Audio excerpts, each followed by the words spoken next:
kebangkitan toh. Dalam rangka kita mau merayakan Paskah, pesta kebangkitan Kristus. Lalu hari ini kita berkumpul di tempat ini, Bukit Doa Mahawu. Kita akan mengikuti kegiatan Jalan Salib.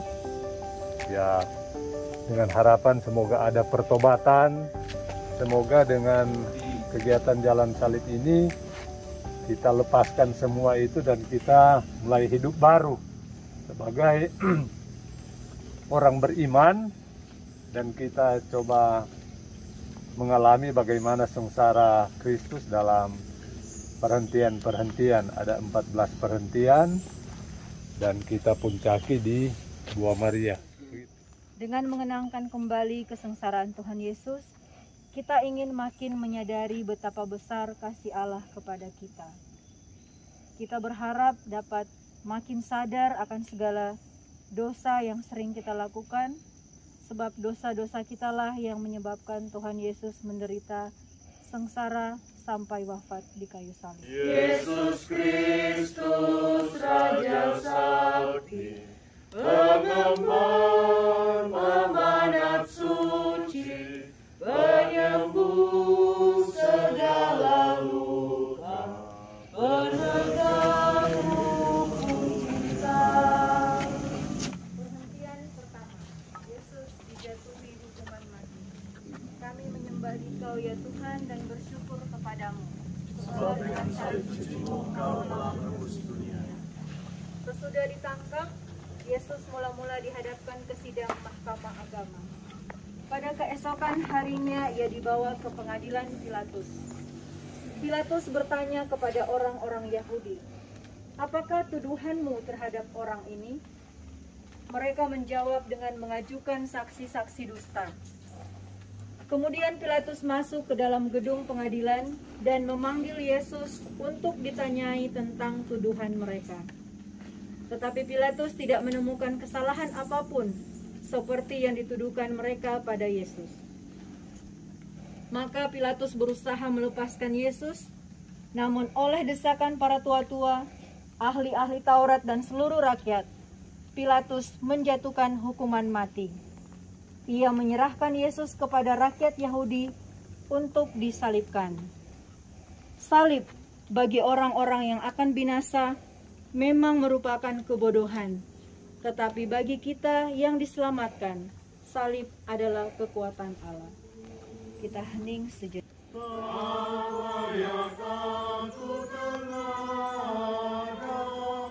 Menatap wajah-Mu, namun tetap ku percaya bahwa rahim Engkau. Perhentian kedua, Yesus memanggul salib. Kami menyembah Dikau ya Tuhan dan bersyukur kepadamu, sebab dengan salib suci-Mu Engkau telah menebus dunia. Yesus tidak bersalah, namun dijatuhi hukuman mati. Setelah diolok-olok, diludahi, dimahkotai duri dan disesah, Yesus dibawa keluar dari balai pengadilan untuk disalibkan. Sambil memikul salibnya, Yesus pergi ke tempat yang bernama tempat tengkorak, dalam bahasa Ibrani Golgota. Dengan memanggul sendiri salibnya, Yesus telah mengajar kita, setiap orang yang mau mengikut aku, ia harus menyangkal dirinya, memikul salibnya setiap hari, dan mengikut aku. Tuhan Yesus Kristus, kami bersyukur karena boleh ambil bagian dalam salib-Mu. Engkau mengizinkan kami seperasaan dan sependeritaan dengan Dikau. Semoga kami setia memikul salib kami yang kecil dan ringan bila dibandingkan dengan salib-Mu, supaya kami patut disebut pengikut-Mu. Engkaulah Tuhan kami kini dan sepanjang masa. Amin. Tuhan kasihanilah kami. Allah kasihanilah kami orang berdosa ini. Layak aku tengadang menatap wajah-Mu, namun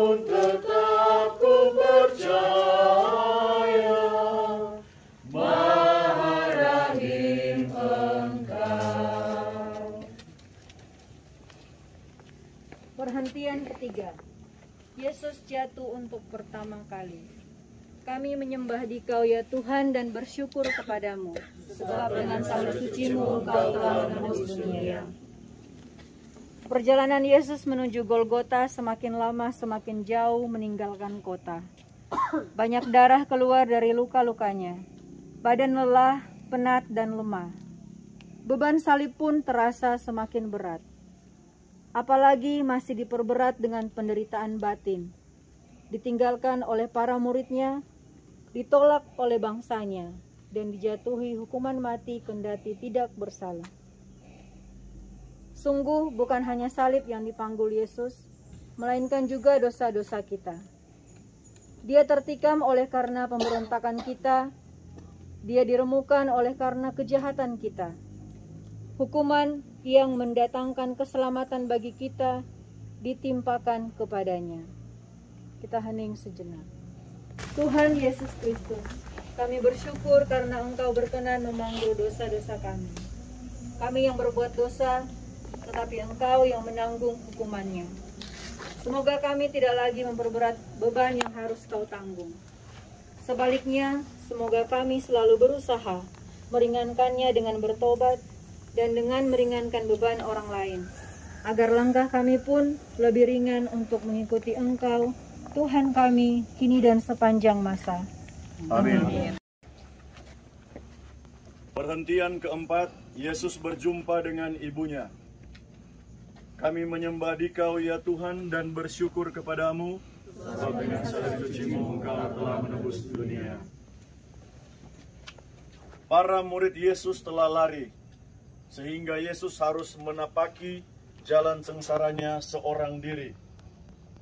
Tetapi dalam perjalanan sengsara ini, ternyata masih ada Maria, ibunya, yang setia menderita bersama dia.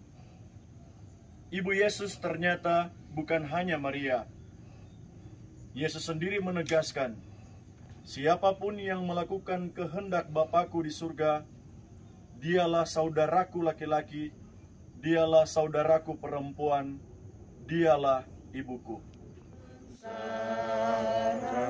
Dan luka yang pedih, meski mahkota duri menghina harkat-Mu, Kau patut ku kagumi, terima hormat.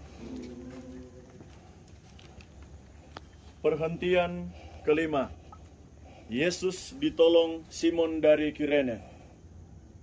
Kami menyembah Dikau ya Tuhan dan bersyukur kepadamu, sebab dengan salib suci-Mu Engkau telah menebus dunia.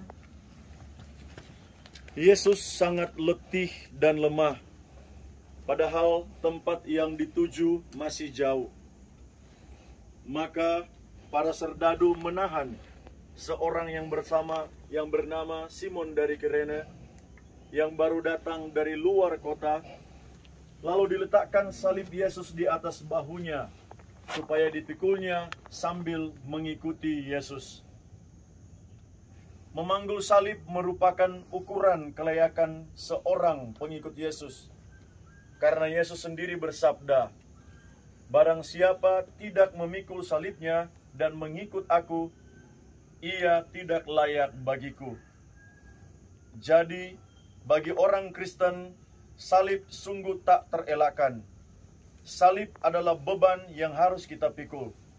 Namun, kita akan mampu memikul beban berat itu kalau kita saling membantu. Bertolong-tolonglah menanggung bebanmu, maka kamu memenuhi hukum Kristus. Kita hening sejenak. Wajah yang mulia, yang patut disembah. Perhentian keenam, wajah Yesus diusap oleh Veronica. Kami menyembah Dikau ya Tuhan dan bersyukur kepadamu, sebab dengan salib suci-Mu Engkau telah menebus dunia. Wajah Yesus kotor oleh darah, keringat, dan debu.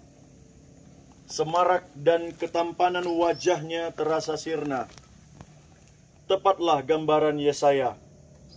Banyak orang akan tertegun memandang dia. Begitu buruk rupanya, tidak seperti manusia lagi. Dan tampaknya tidak seperti anak manusia lagi. Ia tidak tampan, dan semaraknya pun tidak ada, sehingga kita tidak tertarik untuk memandang dia, dan rupa pun tidak, sehingga kita tidak menginginkannya. Ia dihina dan dihindari orang, seorang yang penuh kesengsaraan dan yang biasa menderita kesakitan. Ia sangat dihina, sehingga orang menutup mukanya terhadap dia. Kendati begitu, masih ada orang yang bersimpati pada Yesus, yakni Veronika. Ia maju mendekati Yesus, lalu mengusap wajahnya. Dengan tindakannya yang sederhana, Veronika telah menolong orang yang menderita, menghibur orang yang berduka. Ia memberi contoh kepada kita, mengamalkan amanat salah seorang Rasul Yesus, bersukacitalah dengan orang yang bersukacita, dan menangislah dengan orang yang menangis. Kita hening sejenak. Padamu ku berlindung di akhir hayatku. Perhentian ketujuh, Yesus jatuh untuk kedua kalinya. Kami menyembah Dikau ya Tuhan dan bersyukur kepadamu, sebab dengan salib suci-Mu Engkau telah menebus dunia. Kendati sudah ditolong oleh Simon dari Kirene dan wajahnya sudah dibersihkan, tubuh Yesus tidak bertambah segar. Salib yang menindih di pundaknya terasa semakin berat. Perjalanan masih jauh. Yesus semakin payah. Untuk kedua kalinya Yesus jatuh. Meskipun begitu, dengan tabah dan teguh hati ia bangun. Diangkatnya kembali salib berat itu. Ia meneruskan perjalanan tanpa mengeluh. Apa yang dibuatkan Yesaya kini menjadi kenyataan. Dia dianiaya, dia membiarkan diri ditindas dan tidak membuka mulutnya, seperti anak domba yang dibawa ke tempat pembantaian, seperti induk domba yang keluh di depan orang-orang yang menggunting bulunya, ia tidak membuka mulutnya. Kita hening sejenak. Ya Yesus yang tabah, bantulah kami, agar kami mampu bangkit dari kelemahan-kelemahan kami. Semoga kami mampu memperbaiki diri dan berani bangkit dari dosa-dosa kami, seperti Engkau bangkit kembali ketika jatuh tertimpa salib. Sebab Engkaulah Tuhan kami, kini dan sepanjang masa. Amin. Tuhan kasihanilah kami. Allah kasihanilah kami orang berdosa ini. Berilah kekuatan berkat sengsaramu.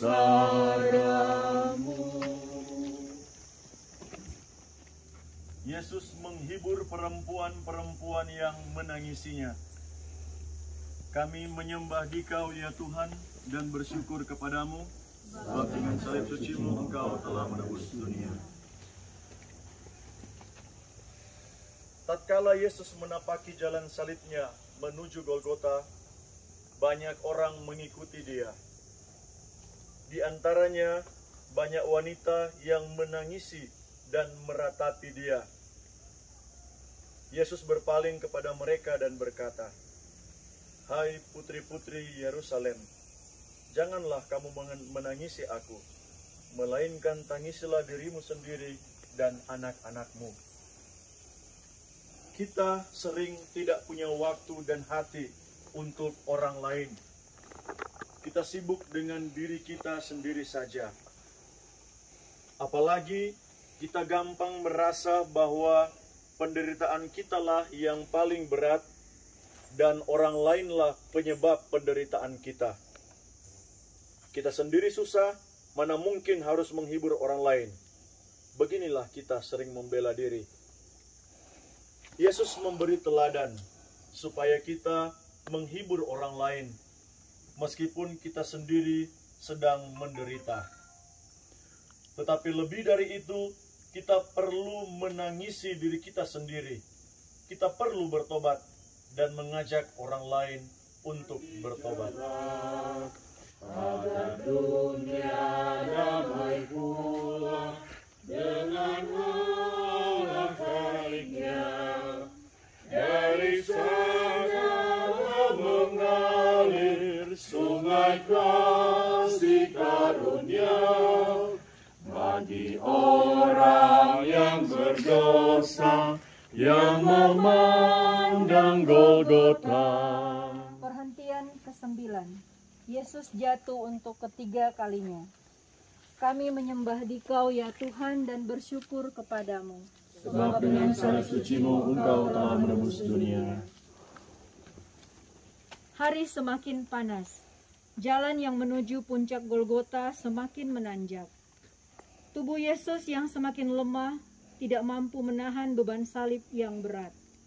Untuk ketiga kalinya Yesus jatuh.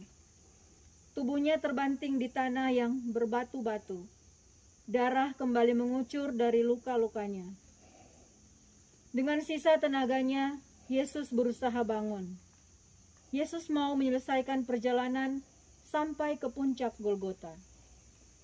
Cintanya kepada manusia dan ketaatannya kepada Bapa yang memberikan kekuatan begitu besar kepada Yesus. Beban Yesus makin berat kalau kita sering jatuh ke dalam dosa, atau kalau kita menjatuhkan orang lain. Dengan jatuh dan bangun lagi, Yesus mengajar kita untuk tidak putus asa. Kalau kita jatuh ke dalam dosa, kita bangun lagi. Hening sejenak.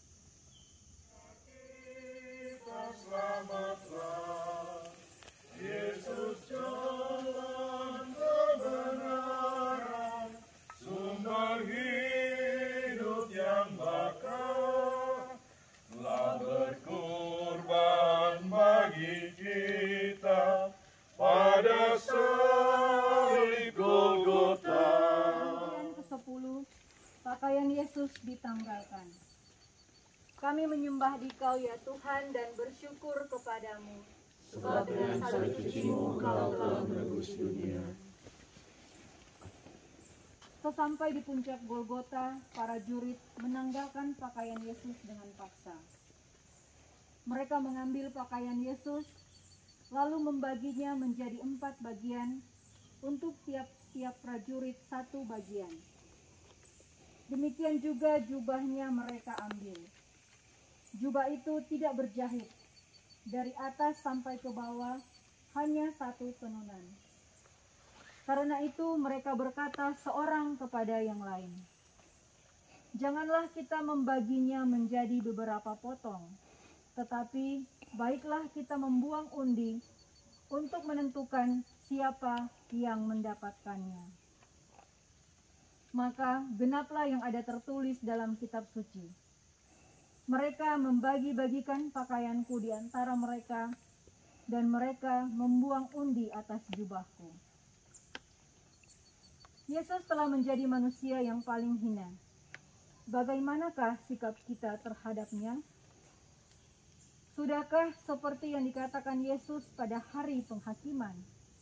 Ketika aku telanjang, kamu memberi aku pakaian. Ketika aku sakit, kamu melawat aku.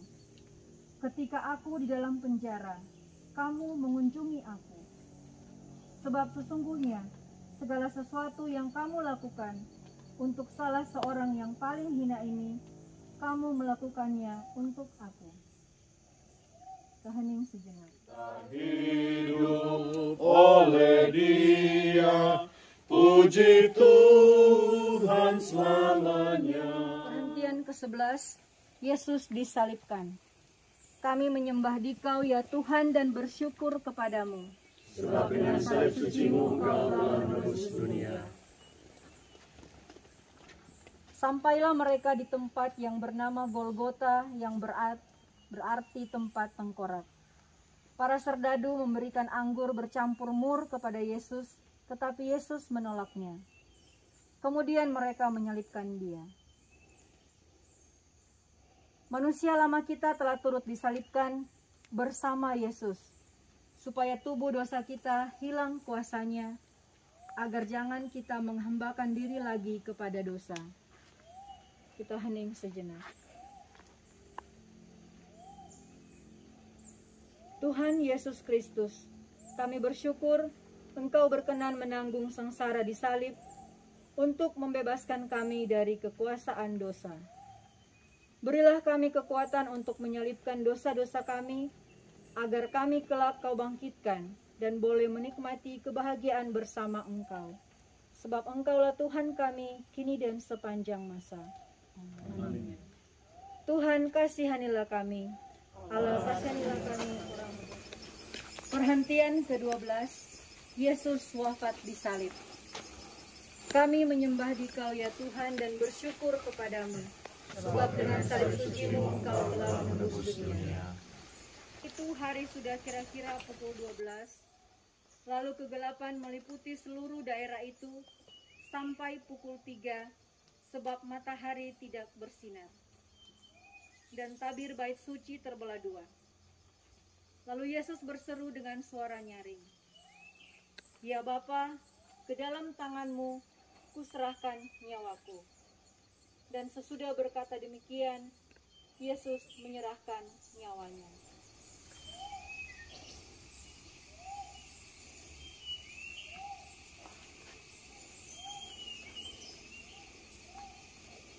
Kepala pasukan dan prajurit-prajurit yang menjaga Yesus menjadi sangat takut menyaksikan wafat Yesus secara demikian. Mereka berkata, "Sungguh orang ini adalah Anak Allah." Jika kita telah mati bersama Kristus, kita percaya bahwa kita akan hidup juga bersama Dia. Maka hendaklah kita semua sadar, kita telah mati bagi dosa, tetapi hidup bagi Allah dalam Kristus Yesus. Tuhan Yesus Kristus, melalui wafat-Mu di salib, Engkau telah menyelamatkan kami. Semoga kami yang telah mengenal misteri salib dan mengamalkannya di dunia ini, kelak boleh menikmati buah-buah penebusan dalam kerajaan surga bersama Engkau Tuhan kami untuk selama-lamanya. Amin. Tuhan kasihanilah kami. Allah kasihanilah kami orang berdosa. Berubah selalu tak kunjung henti, di mana Kau disegarkan orang yang lelah, yang tertindih salib hidup tak kenal akhir. Perhentian ke-13, Yesus diturunkan dari salib. Kami menyembah Dikau ya Tuhan dan bersyukur kepadamu, sebab dengan salib suci-Mu Engkau telah menebus dunia. Di dekat salib Yesus berdirilah Maria, ibunya, saudara ibunya Maria istri Kleopas, dan Maria Magdalena. Salah seorang prajurit menikam lambung Yesus, dan segera keluarlah darah serta air. Hari mulai malam. Maka Yusuf dari Arimatea yang telah menjadi murid Yesus memberanikan diri menghadap Pilatus untuk meminta jenazah Yesus. Pilatus heran waktu mendengar bahwa Yesus sudah mati. Maka ia memanggil kepala pasukan dan bertanya kepadanya, apakah Yesus sudah mati? Setelah mendengar keterangan kepala pasukan, ia berkenan memberikan jenazah Yesus kepada Yusuf. Kemudian Yusuf menurunkan jenazah Yesus. Maria menerima jenazah Yesus di pangkuannya. Maria melaksanakan apa yang pernah dikatakannya, "Aku ini hamba Tuhan, jadilah padaku menurut perkataanmu." Maria memang pantas menjadi teladan bagi setiap orang beriman. Ketika Yesus menderita, ia tetap setia berada di sampingnya. Kita hening sejenak. Bermahkotakan duri, oh Tuhanku, betapa jahat dosa yang kubuat. Yesus Tuhanku, karena kasih-Mu Kau menggugah salib Golgota.